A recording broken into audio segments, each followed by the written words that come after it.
Oke, selamat sore semuanya. Kita kembali belajar MSK Pemimpin. Hari ini kita belajar pembelajaran ke-6, tantangan kepemimpinan. Tantangan itu adalah suatu hal yang membuat kita bertekad untuk meningkatkan kemampuan mengatasi masalah. Itu tantangannya. Nah, bicara soal tantangan kepemimpinan, itu bicara soal bagaimana pemimpin bisa mengatasi masalah. Masalah itu ada yang dari dalam, ada yang dari luar. Ya. Dari dalam itu banyak berkaitan dengan masalah-masalah yang timbul dari kebutuhan. Pernah belajar teori Abraham Maslow, piramida kebutuhan? Jadi manusia itu ada kebutuhannya. Kebutuhan yang paling mendasar itu kebutuhan fisiologis, makan, minum, pakaian, ya. Setelah kebutuhan fisiologis, naik lagi tuh kebutuhan security, rasa aman. Naik lagi kebutuhannya menjadi kebutuhan untuk dikasihi. Naik lagi kebutuhannya kebutuhan dihargai. Puncaknya adalah aktualisasi diri. Bagaimana seseorang mengaktualkan dirinya. Dia ingin menunjukkan sesuatu dan memberikan kontribusi gitu. Ya. Nah, kalau kebutuhan ini tidak terpenuhi, mulai dari kebutuhan fisiologis saja. Seseorang yang kebutuhan fisiologisnya tidak terpenuhi, ya lapar, haus, lelah, sakit, tegang, ya. Juga mengalami frustasian secara seksual. Karena itu fisiologis, kebutuhan biologis. Kemudian kebutuhan rasa aman, security. Kalau seseorang tidak terpenuhi kebutuhan rasa amannya, ia kan merasa tidak aman, merasa tersesat, takut. Kemudian kalau jadi pemimpin dia punya obsesi, ingin menguasai, lalu dia kompulsif, memaksa orang supaya orang ngikutin maunya dia. Kemudian kalau orang kebutuhan dikasihinya tidak terpenuhi, maka dia menjadi seorang yang sadar diri, selalu introspeksi aja gitu. Introspeksi diri, ini salahku apa gitu. Terlalu banyak introspeksi. Merasa tertolak, merasa tak berharga, hampa, merasa kesepian, merasa terpisah dari orang lain, dari keluarga, dari komunitas. Kemudian kalau orang tidak terpenuhi rasa dihargai, ia akan merasa tidak mampu. Selalu berpikir negatif tentang dirinya sendiri. Aku nggak bisa, aku memang orang yang gagal, rendah diri, minder. Lalu kalau kebutuhan aktualisasi dirinya tidak terpenuhi, maka dia akan merasa terasing, merasa bosan, hidup kayak begini aja gitu, rutinitas, hidup tanpa makna. Nah, kalau seseorang tidak terpenuhi kebutuhan ini, kebutuhan fisiologis, rasa aman, dikasihi, dihargai, dan aktualisasi diri, kalau dia jadi pemimpin, bermasalah nggak? Pasti ada masalah. Saya pernah membaca sebuah buku namanya Dark Side of Leadership, sisi gelap kepemimpinan. Ini ada tokoh film ya. Tahu film apa ini? Star Wars. Di Star Wars itu ada tokoh jahat namanya Darth Vader. Darth Vader itu dulu orang baik. Cuma dia tidak bisa mengalahkan sifat jahat di dalam dirinya, akhirnya menjadi Darth Vader. Nah ini, film ini ada kebenarannya. Di dalam diri kita tuh ya, ada sisi gelap. Kan manusia lama ya. Kan firman Tuhan mengajarkan bahwa tanpa sadar sebenarnya orang-orang yang belum di dalam Tuhan itu dikuasai, dikendalikan oleh roh-roh yang ada di udara ini. Manusia lama makanya harus lahir baru. Kalau tidak, sisi gelapnya itu nggak akan menguasai diri dia. Nah, penulis buku ini, dia survei, dia temukan pemimpin-pemimpin biasanya bermasalah dalam 5 hal. Ini masalah dalam diri ya. Yang pertama, kompulsif. Suka maksa. Ingat, kompulsif muncul dari apa? Kebutuhan mana yang tidak terpenuhi? Rasa aman. Ketika dia merasa tidak aman dirinya, dia ketika jadi pemimpin, dia suka maksa orang untuk mengikuti maunya dia. Mendorong orang lain untuk mengikuti apa maunya dia, gitu. Memperalat orang lain. Bahaya ya. Kemudian sisi gelap kedua, pemimpin biasanya narsistik. Narsis, tahu narsis? Mencintai dirinya. Ini ada legenda di Yunani, Narsius namanya. Dia sangat tampan, dia sangat indah, sehingga dia tidak menyukai orang lain, dia sangat menyukai diri sendiri. Jadi saking dia suka sama diri sendiri, tiap hari memandang wajahnya di pantulan air. Saking dia mencintai orang yang ia lihat di pantulan air itu, suatu hari kecebur tenggelam si Narsius ini. Dari kata itulah muncul kata narsis. Jadi kalau orang narsis itulah orang mencintai diri sendiri berlebihan. Kenapa orang bisa narsis? Kebutuhan apa yang tidak terpenuhi?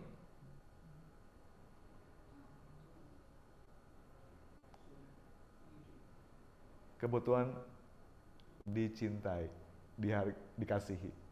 Orang yang tidak terpenuhi kebutuhan dihargai, dicintainya oleh orang lain, oleh orang tuanya terutama awal-awal, itu kan jadi narsis, haus akan kasih sayang. Ya, di zaman sekarang orang suka apa-apa foto, ya kan? Selfie, masukin ke medsos. Tujuannya apa? Supaya dapat like. Kalau banyak like-nya, wah dia senang. Kalau tidak banyak yang like, sedih. Hati-hati loh. Orang yang hidupnya itu cari like, haus akan kasih sayang orang lain, bisa jadi narsis. Ya, berpakaian yang mahal, kalau bisa branded, jam tangannya mahal, sepatunya harus yang jutaan, kalau enggak harga dirinya rendah, itu narsis. Handphone harus yang mahal supaya orang menghargai dia, itu narsis. Hati-hati loh, berarti ada masalah di dalam pribadi. Kemudian yang ketiga adalah paranoid. Paranoid itu adalah sisi gelap di mana orang itu berlebihan, suka menghayal, berpikir dia orang hebat, orang besar. Orang harus ikutin dia, orang harus hargai dia, orang harus tunduk sama dia. Harus hormat, pujian dari orang lain. Itu paranoid. Pernah ketemu orang seperti itu? Bahaya ya, pemimpin-pemimpin yang paranoid seperti ini. Kebutuhan apa yang tidak terpenuhi? Kebutuhan dihargai.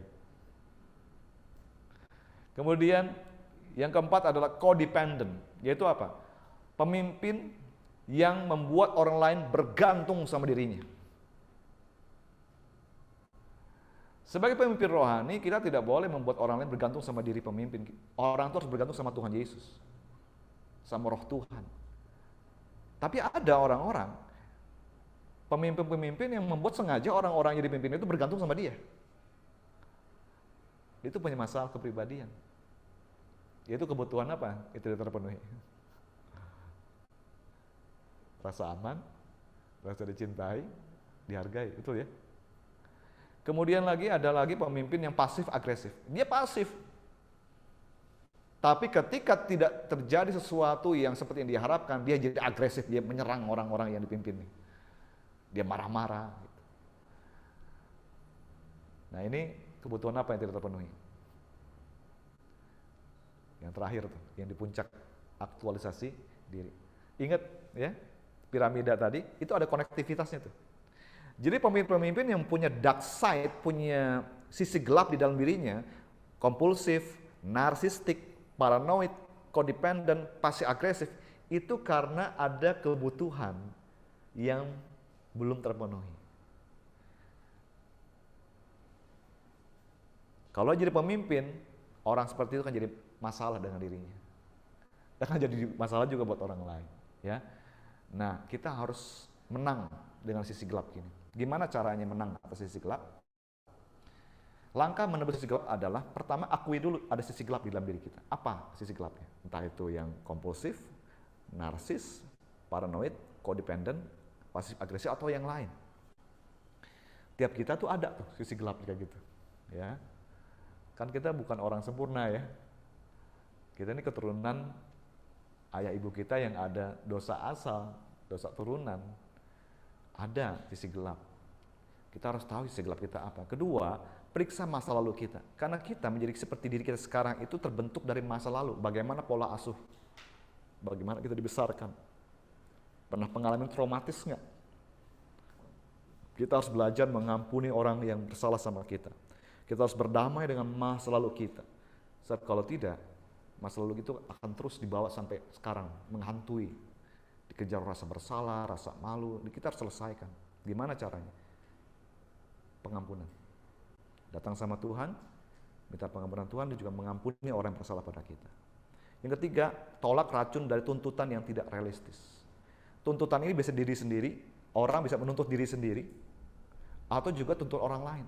Kenapa kita harus tolak racun dari tuntutan? Sebab kita harus belajar menerima kenyataan dan menerima diri sendiri. Yang keempat, lakukan pengenalan diri secara terus-menerus. Kita harus tahu siapa diri kita. Apa kelebihanku, apa kekuranganku. Dan yang kelima yang paling penting adalah kita harus memahami siapa kita di dalam Kristus. Identitas kita dalam Kristus. Sebab kalau orang mengerti siapa dia dalam Kristus, menghayati siapa ia dalam Kristus, dia akan terbebas tuh dari masalah-masalah yang tadi. Pertama, kita di dalam Kristus ya. Barang siapa dalam Kristus, ia ciptaan yang baru. Yang lama sudah berlalu, sesungguhnya yang baru sudah datang. Di dalam Kristus kita diterima oleh Allah Bapa menjadi anaknya. Kita tidak lagi dihukum, tidak ada penghukuman bagi mereka dalam Kristus Yesus. Kita diterima jadi anggota keluarga Allah. Punya rasa aman ya. Kedua, kita dicintai oleh Allah. Karena begitu besar kasih Allah akan dunia ini, sehingga ia rela mengaruniakan anaknya yang tunggal, turun ke dunia jadi manusia. Dan anaknya itu Yesus Kristus, rela mati di kayu salib untuk dirimu, untuk diriku. Berharga nggak untuk diri kita? Betapa kita dikasihi oleh Tuhan ya. Betapa kita dikasihi oleh Allah Bapa. Seberapa besar kasih Allah Bapa kepada diri kita? Ya sebesar kasih Bapa kepada Yesus. Wow. Jadi kalau orang mengenal siapa diri dalam Kristus, pertama dia punya rasa aman, kedua dia punya dicintai oleh Allah. Akan sembuh tuh jiwa yang luka itu. Yang ketiga, karena kita sudah diterima Yesus, kita jadi anak Allah, kita menerima Roh Kudus. Roh Allah diam di dalam diri kita. Dan Roh Allah itu kan yang memampukan kita untuk melakukan apa yang harus kita lakukan di bumi ini. Aktualisasi diri. Jadi di dalam Kristus semua kebutuhan-kebutuhan kita fisiologis Tuhan penuhi ya. Kebutuhan batin juga Tuhan penuhi. Sense of belonging, sense of worthiness, sense of competence Tuhan penuhi di dalam Kristus. Nah, kita harus menghayati itu. Kalau seseorang menghayati itu, dia akan terbebas tuh dari masalah-masalah batin seorang pemimpin yang dark side-nya itu. Nah, itu sisi gelap di dalam diri pemimpin. Nah, ada juga sekarang kita belajar masalah dari luar. Nah, masalah dari luar tuh challenge, tantangan. Nah, ada 4 pada umumnya. Pemimpin perlu tahu adanya challenge, tantangan yang perlu ia atasi dalam perjalanan kepemimpinannya. Biasanya ada 4 lah. 1, kita harus belajar beradaptasi tanpa meninggalkan komitmen teguh pada kebenaran. Kita kan melayani manusia. Manusia kan hidup dalam budaya, dalam lingkungan. Kita harus belajar beradaptasi. Makanya sekarang ada beberapa gereja yang berusaha untuk relevan, terutama untuk gereja-gereja yang punya pelayanan pemuda. Berusaha untuk relevan dari musiknya, ya, dari gaya khotbahnya, dari pakaiannya, casual sekarang. Sekarang banyak pendeta-pendeta udah nggak pakai dasi lagi, pakai baju casual. Musiknya juga musik pop. Setting kebaktian diubah supaya relevan, gitu ya. Banyak usaha-usaha dilakukan. Cuman kita harus ingat, kita boleh berkontekstualisasi, boleh relevan, tapi jangan tinggalkan firman Tuhan. Firman Tuhan tuh jadi pedoman. Contoh ya, ada gereja yang karena dia mau berusaha relevan, akhirnya dia tidak lagi pegang firman Tuhan, di kompromi. Contoh, isu LGBT. Di Indonesia ini nih, ada gereja yang sepertinya permisif kepada LGBT. Padahal LGBT itu tidak sesuai dengan kehendak Allah. Kita ini harus beradaptasi, tapi jangan tinggalkan komitmen pada kebenaran. Orang Kristen itu harus hidup bukan seperti termometer yang dipengaruhi oleh situasi. Kita harus jadi termostat kayak AC nih, air conditioner. AC ini yang menaikkan dan menurunkan suhu ya. Bukan dipengaruhi dunia, kita harus mempengaruhi dunia. Firman Tuhan mengajarkan jangan serupa dengan dunia, berubahlah. Kamu harus jadi garam dan terang dunia. Kita bukan berasal dari dunia, tapi kita diutus ke dunia ini oleh Tuhan Yesus menjadi saksi Tuhan. Seperti ikan di lautan, laut kan airnya asin. Tapi kan si daging ikan nggak asin yang hidup ya. Dunia tidak, air laut tidak masuk ke mengasinkan si ikan itu. Demikian kita. Kita ada di dunia, jangan biarkan dunia mempengaruhi diri kita. Kita mempengaruhi dunia. Nah, itu tantangan kepemimpinan. Bagaimana kita bisa beradaptasi karena kita melayani jiwa-jiwa yang punya budaya, punya lingkungan, tapi jangan kompromi dengan kebenaran firman Tuhan. Pegang terus kebenaran firman Tuhan. Alkitab itu selalu berlaku di sepanjang zaman. Ya. Alkitab itu kan disusun hampir 2000 tahun yang lalu tuh. Tapi kebenaran itu berlaku sepanjang zaman. Prinsip-prinsipnya. Karena firman Allah itu tinggal tetap. Kita harus pegang Alkitab sebagai pedoman bagi iman dan perilaku kita. Yang kedua, tantangan kita adalah dalam pelayanan, kita harus bisa mengendalikan orang yang susah diatur agar tim tetap solid.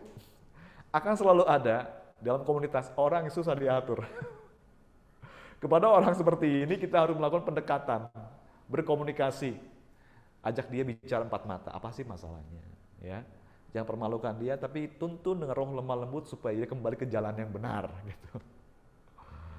Yang ketiga, tantangan pemimpin harus bisa memprioritaskan hal-hal utama untuk dilakukan, first thing first. Nah, itu dimulai dari berpikir kita. Kita harus punya priority thinking. Nah, bicara soal berpikir prioritas itu, konsepnya begini. Berpikir prioritas itu berpikir penting dan mendesak. Ya, sama-sama katakan penting mendesak. Nah, kalau itu penting dan mendesak, itu harus segera dilakukan. Kalau itu kurang penting, tapi karena dia mendesak, tetap harus dilakukan. Tapi kalau itu penting, tapi kurang mendesak, itu bisa dijadwalkan. Tidak segera, tidak harus sekarang, kan bisa dijadwalkan. Kalau hal itu kurang penting, kurang mendesak, abaikan saja. Nah, itu berpikir prioritas seperti itu. Termasuk pemimpin harus bisa mengetahui mana hal yang bisa didelegasikan kepada orang lain, mana yang harus dilakukan oleh diri sendiri. Nah, itu priority thinking, ya. Nah, masing-masing kita mesti belajar. Nanti kita boleh berlatih semua aktivitas kita digolongkan di kuadran mana. Mana yang segera, mana yang harus masih dijadwalkan. Mana yang bisa didelegasikan pada orang lain, mana yang harus lakukan sendiri. Berikutnya, challenge keempat, pemimpin jangan berusaha untuk menyenangkan semua orang. Yang paling penting buat kita sebagai pemimpin rohani, itu harus menyenangkan Tuhan, bukan menyenangkan manusia. Di Alkitab banyak contoh pemimpin-pemimpin yang gagal karena berusaha menyenangkan manusia. Contoh Raja Saul. Raja Saul itu ditolak Tuhan, oleh karena Raja Saul lebih berusaha menyenangkan manusia.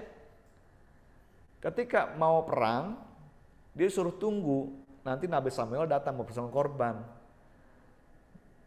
Tapi mereka sedang perang melawan Filistin, rakyat sudah ketakutan, banyak yang meninggalkan setelah Raja Saul. Aduh, Nabi Samuel mana sih? Akhirnya dia berinisiatif melakukan persembahan korban. Dia meminta belas kasihan Tuhan, tapi itu kan nggak boleh. Itu tugasnya imam. Tapi karena dia takut kehilangan masa, dia lakukan sesuatu yang tidak boleh dilakukan. Kemudian ketika Tuhan perintahkan kepada Raja Saul, hancurkan bangsa Amalek. habisin semuanya. Saul tidak membunuh rajanya, Raja Agag nggak dibunuh. Kemudian kambing domba yang baik-baik, yang tambun, yang sehat-sehat diambil sama Saul dan rakyat. Padahal itu harusnya dimusnahkan. Ketika Nabi Samuel datang, Saul berkata, oh diberkatilah engkau ya hamba Tuhan Samuel. Aku sudah melaksanakan firman Tuhan. Kata Samuel, kamu sudah melaksanakan firman Tuhan? Itu bunyi apa? Mbak. Berarti kan tidak melakukan perintah Tuhan. Tuhan perintahkan kan habisin semua. Rajanya bahkan nggak dibunuh oleh si Saul kan? Kenapa? Samuel tanya, kenapa kamu lakukan itu? Saul berkata, rakyat telah memilih mengambil bagian terbaik untuk dipersembahkan kepada Tuhanmu, katanya. Dia pikir bisa nyogok Tuhan, padahal itu kan melanggar firman Tuhan. Jadi akhirnya Saul tidak berkenan di mata Allah, di hadapan Allah. Kenapa? Karena Saul berusaha menyenangkan manusia, bukan menyenangkan Tuhan. Itu tantangan kita. Ya, kita harus ingat sebagai pemimpin itu tidak mudah, ada tanggung jawab, ada tantangan. Kita harus belajar beradaptasi tanpa meninggalkan komitmen teguh pada kebenaran. Kita harus belajar mengendalikan orang yang susah diatur agar tim tetap solid. Kita harus bisa memprioritaskan hal-hal yang utama untuk dilakukan. Keempat, jangan berusaha menyenangkan manusia. Terlebih lagi kita harus menyenangkan Tuhan. Ya, nah mari kita diskusikan dari 5 masalah di dalam dirimu. Ada nggak kompulsif, ya, narsis, paranoid, codependent, pasif agresif. Kemudian dari 4 tantangan masa di luar, ada nggak yang kamu masih struggle, bergumul untuk menang atas itu?